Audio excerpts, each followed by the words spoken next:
A very beautiful Friday evening, viewers, and welcome to the program. This is Spotlight with Chinaza on Kaftan Television here in Abuja, and I am Chinaza As-Ewu. Today we'll be throwing our weight on the 2027 coming election, because as Nigeria gradually counts down to the 2027 general election, political conversations are becoming louder, expectations are rising, and citizens are asking tough questions. Who deserves our votes? What has been delivered? And what lies ahead? Today, we examine these questions ahead of 2027 with a focus on governance, party politics, and public trust. Joining me in the studio, all right, we'll take this quick break, and when we return, I would introduce our guest who will help us unpack all of this, because there has been so many questions and we can see the moves already. ADC is there, APC is there, PDP is there with their own struggle, Labour Party, name it, NNPP, and all of it. So what is the 2027 election? What does it have to offer Nigeria? Who wins the game? And of course, who retains the seats? We'll be right back.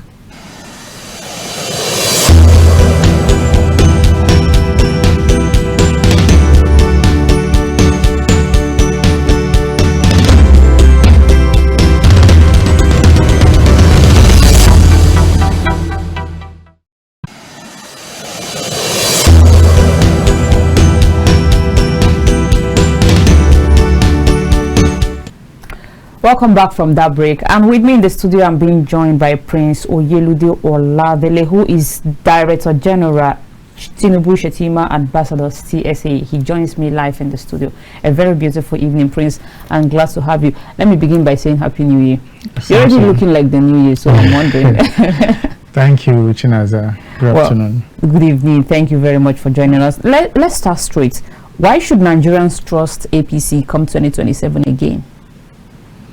Well, everybody can see the handwriting on the wall. You know, you can see the defection and you can see the achievements so far. So I think there is no cause for alarm. Okay, so give us give us some assessment of these achievements you talk about. Everybody is seeing what is on ground compared to the previous the past 4 years, and the 2 years after the last government. You can see the difference.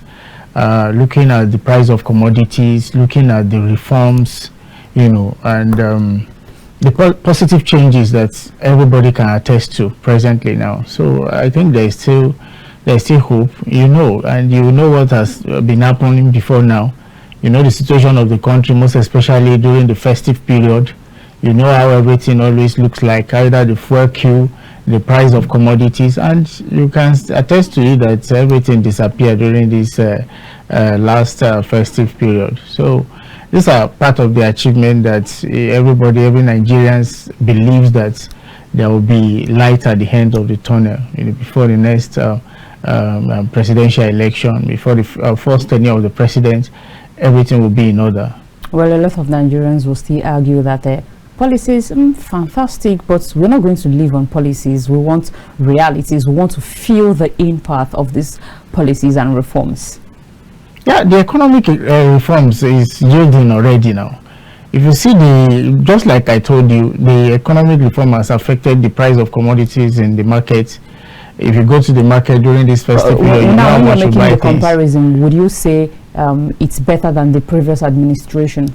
Definitely, you know, even as a human being, the previous administration fuel wasn't sold at 800 and something. Yeah, it may not sold at, but you know that every festive period like this, the price of commodity, the price of fuel at the filling station is always outrageous, and it has always been a queue at the filling station. And the past administration, there is no subsidy remover. And you don't expect removal of subsidy and still expect the same price of fuel per liter. So it's not possible. So the removal of fuel subsidy definitely increased the price of fuel, and it reduced the level of scarcity. So these are the benefits. Now let's come down to your party. Based on current realities before us today and the state of the economy, is the APC, is your party satisfied with its performance so far? 100%.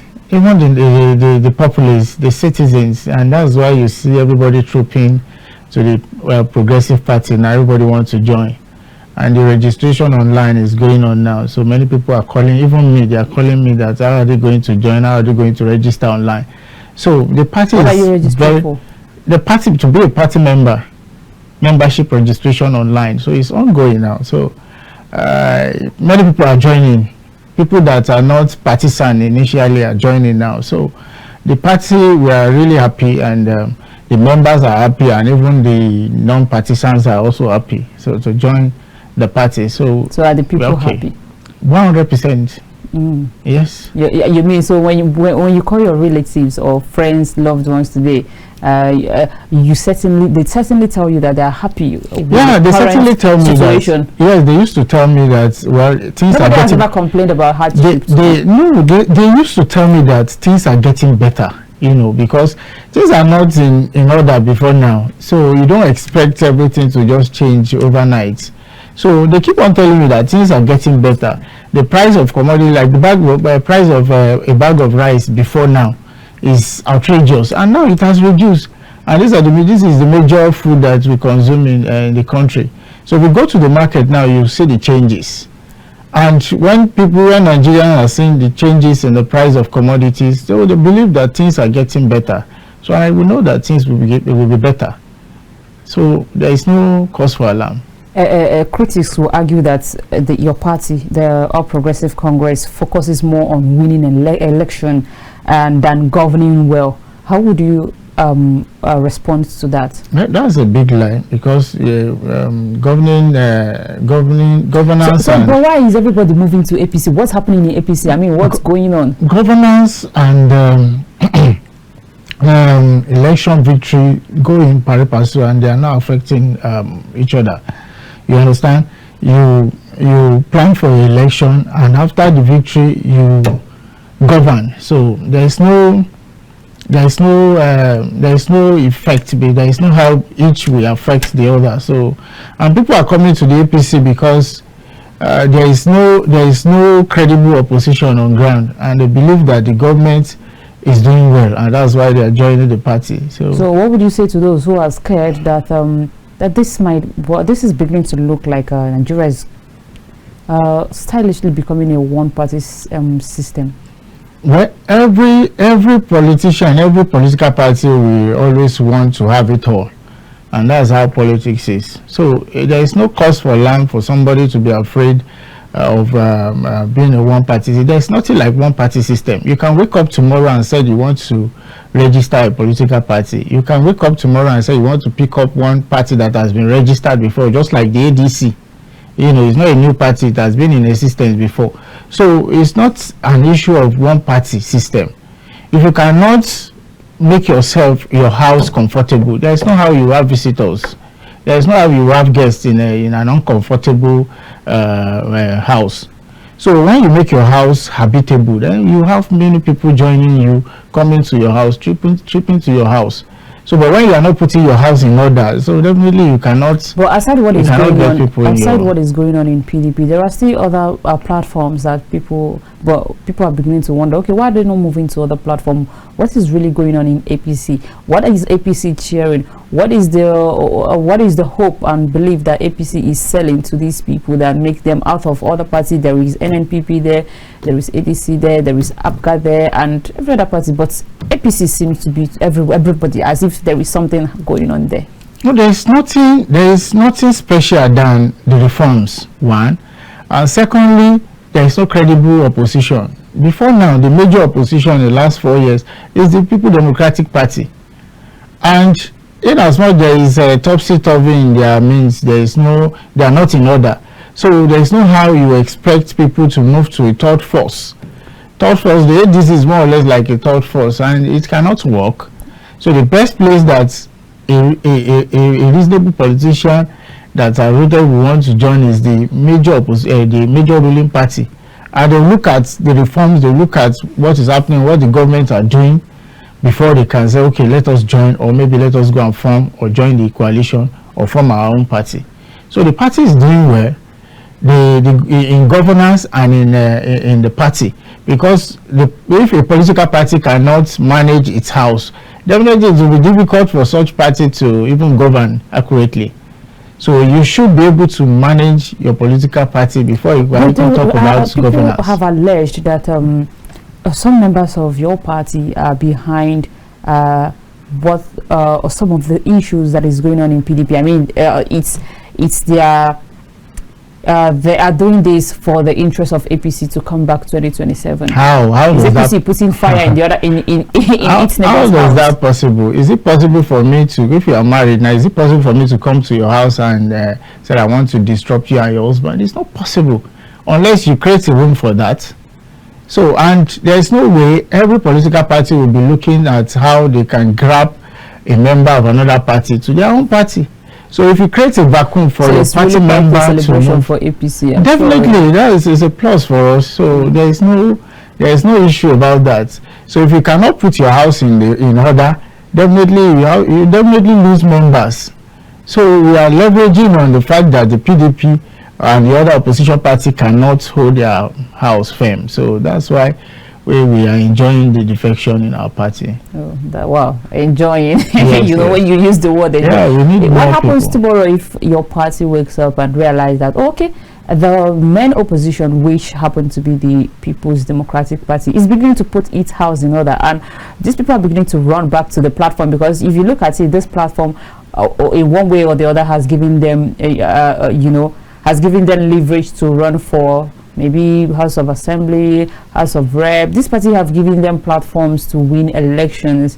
And what if they tomorrow wakes up and be like, okay, I think things is beginning to feel better in my old party, and let me run back that will be the rejected that will be a progressive advantage, because it will return and a back. disadvantage to your party, isn't it? I said progressive advantage to us, because the system, yes, to the APC, because the system will spring back to the previous situation in 2023, whereby we have the Labour Party, we have the APC, and we have the PDP.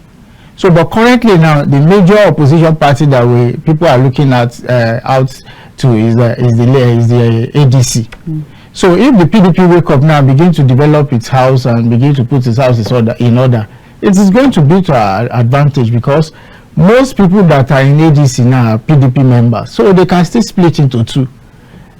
So if they split into two, it's an added advantage to us, because we look at the election of 2023, the Labour Party gathered our home votes, the PDP also picked our home votes, and they splitted it.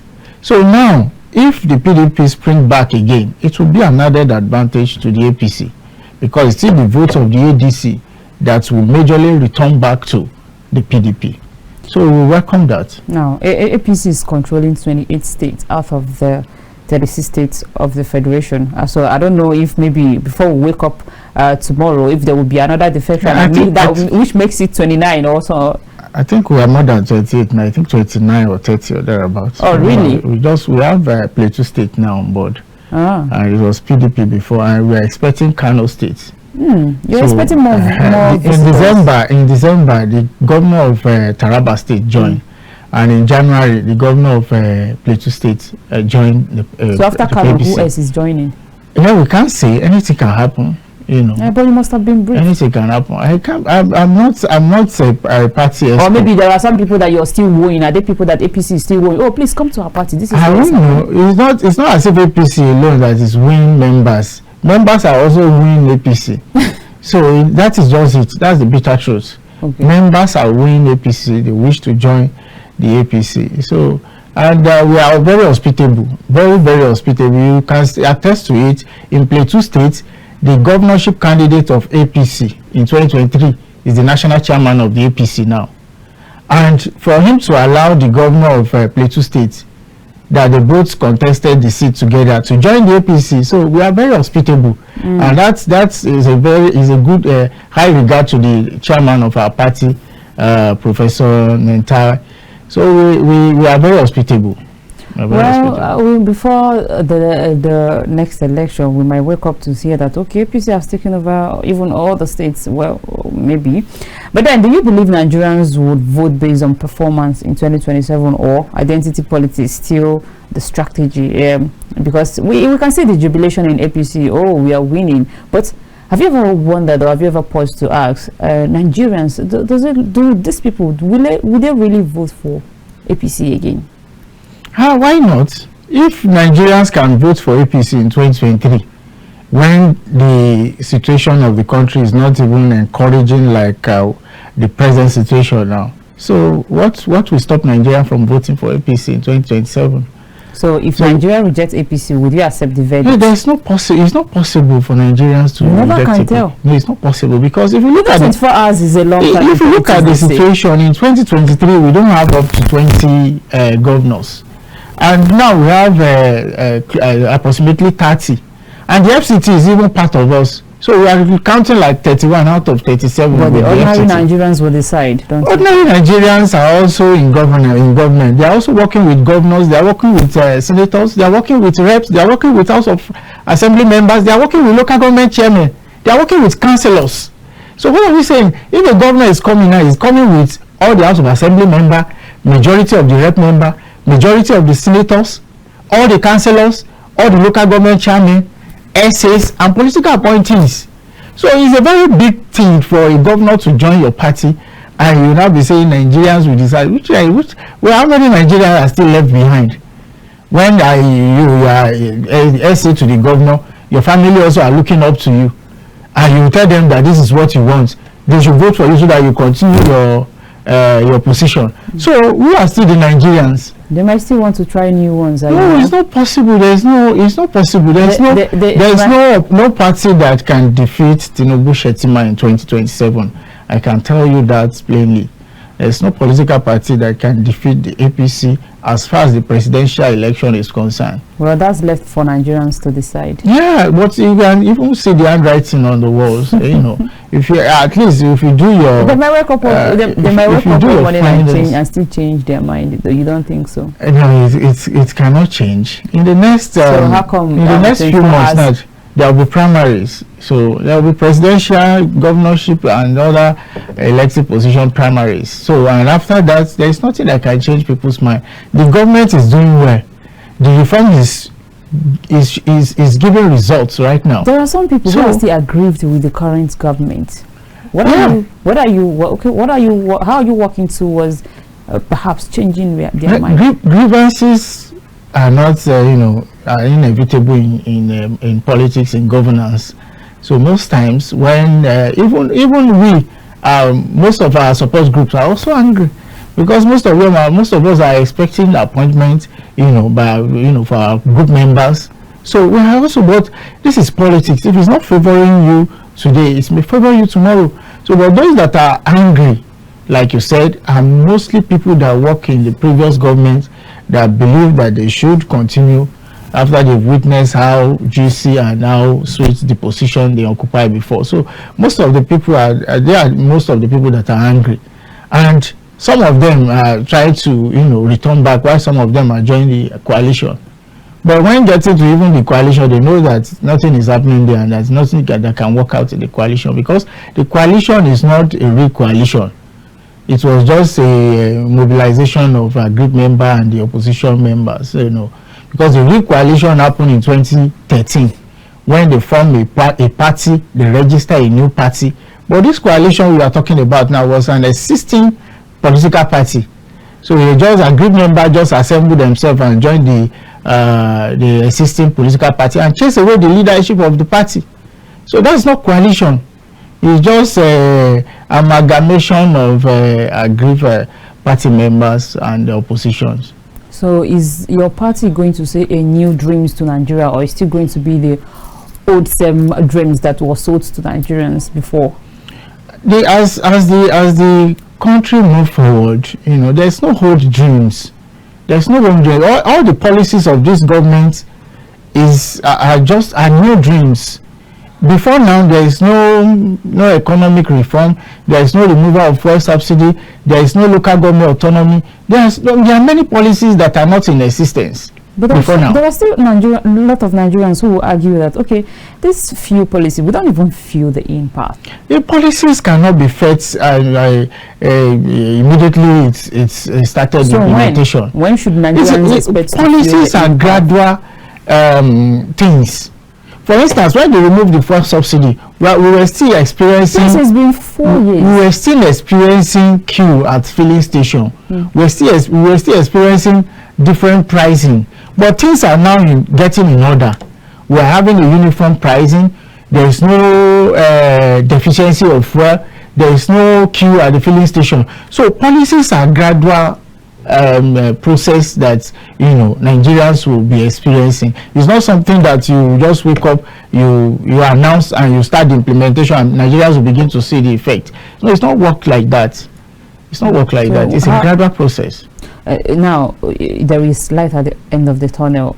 When will Nigerians get to the end of this tunnel to see the light? I mean, some Nigerians who feel like, oh, okay, we are being sold false dreams.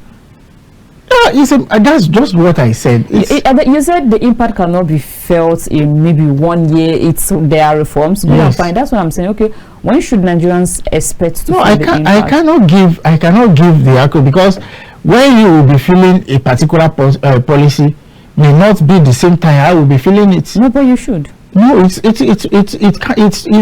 cannot be, because for instance now, when we're talking about local government autonomy, you see there are some states that are saying that the local government chairmen are coming out and they are saying that they are already receiving the allocation directly, while some governors are still blocking their own chairmen.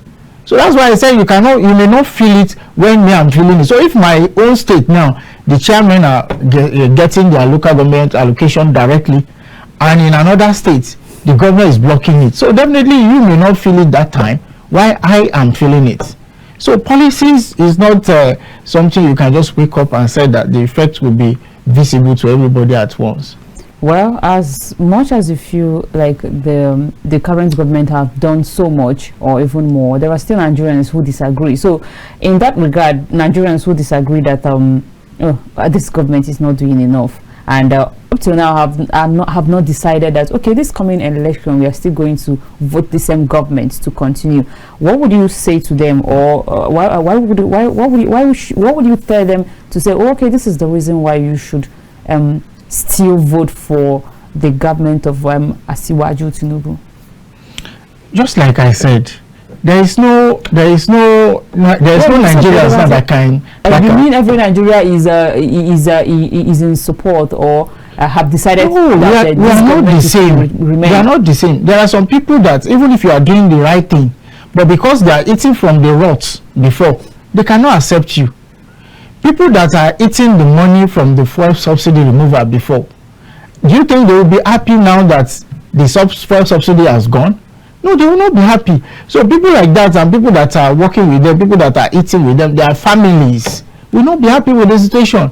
So you cannot avoid such set of people. So, but what I will say is that Nigerians should keep on looking at the government's policies, the way it is going progressively, and there is hope that everything will be in order in a couple of years. So that's just it. Prince, talk to us about accountability with this government, because I don't know, I don't have the video. I would have played this. I don't know if you saw a video that has been making rounds on social media of some young Nigerians that the federal government sponsored to Morocco to study and come back to this same country and invest whatever knowledge they have gathered. But unfortunately, these young Nigerians are left stranded in Morocco. I don't know if you've seen that video. Have you come across it? Well, I have not seen it. I have not seen the... So what happens to accountability? Because there should be fund released for these people. They are so stranded that they can't even feed themselves. They are so stranded that some of them who are giving this scholarship, all of them that we are giving this scholarship to go to Morocco and study, they don't even go to school. So what happens to accountability in this government? What's going on with accountability? I don't know about that, and I don't know which ministry sponsored the scholarship. which government should be education, of yeah, course. it should be education, but I'm not aware of that's such development. Well, I think I'll have to send you the video right after the show, because I mean it calls for questioning. If you are saying, okay, these are brilliant Nigerians, you feel that okay, they would be useful, and on merit you sent them abroad to go study, learn, come back to Nigeria and invest whatever they've learned, and all of a sudden they are left stranded. One of them has even gotten his leg broken in the course of this being stranded. One has even died. So Nigerians are beginning to question what is this government doing about accountability, because we understand the fact that we cannot hold the president responsible for everything, but are there people who are even asking questions? Okay, this that we've released the fund, how has it been going on? What is going on with it? How is this going on? Well, just like I said, I'm not privileged to get the information or to know how it's all the sponsors, the ministry, and the beneficiaries. So, but what I know is that if you are talking about accountability, you attest to me to it that the president even started with that immediately he resumed office, whereby he started with the anti-graft agency picking up all those people that have embezzled the treasury of the country, and I know that if a situation like this, maybe in the Ministry of Education, maybe the former minister or maybe the DG of one agency or that they has done something negative as regard this, and it is well publicized on social media or print media, on the conventional media platform, I know that the government could have come after those people behind it, because the government is ready to fight corruption, and there is no how a government that is fighting corruption will not be accountable. So I think maybe the families or media people like practitioners like you can make it open on social media, on your media platform. That's why I'm addressing them now, and I'm asking what is going on with accountability. Well, our time is out, and I must thank you for speaking with us, Prince Oyelude Oladele, Director General, Tinubu Shetima Ambassador. He's been speaking with us on the situation ahead of 2027 general election. Thank you so much, Prince, for coming. Thank you. It's been wonderful having you. Well, as we count down to the 2027 general elections, Nigerians are not just listening to promises, they are judging records. And to our leaders, remember, Nigerians will always look up to you to hold you accountable. Those who has been listening to us, your vote is your voice. Ask questions, demand accountability. This is where we'll draw the curtain on today's episode. Until I come your way some other time next week, may God bless the Federal Republic of Nigeria. I am Chinaza Ase. We'll see you again next week. Have a beautiful weekend.